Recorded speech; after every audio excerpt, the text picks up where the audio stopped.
हे जे बटाटे आहेत हे मी चुल्यावर वाफलेले आहेत. ते आता बटाटे शिजले का ते बघू आपण. आता जे बटाटे आहेत हे असे गरम झाल्यानंतर पाण्यात असे बारीक पहिले हे जे साल आहेत हे काढून घ्यायचे असतात.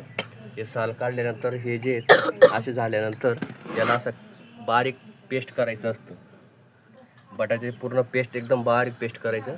ही जी आपली बटाट्याची पेस्ट झाली आहे हे साबुदाण्यामध्ये जिरं टाकलं आहे. त्याच्यामध्ये साबुदाण्यामध्ये एक तांब्या पाणी टाकलं आहे. त्याच्यानंतर आपण याच्यामध्ये तिखट टाकू.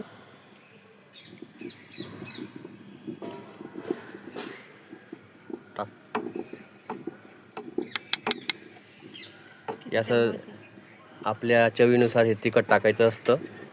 जास्त तिखट पाहिजे तर तिखट वड्या येतील, कमी तिखट पाहिजे असेल तर कमी तिखट येतील. आपलं बजेटनुसार हे तिखट टाकायचं असतं साबुदाणे मध्ये आणि हे आपण शिजवायचं असतं. त्याच्यानंतर आपण याच्यामध्ये मीठ टाकायचं चवीनुसार.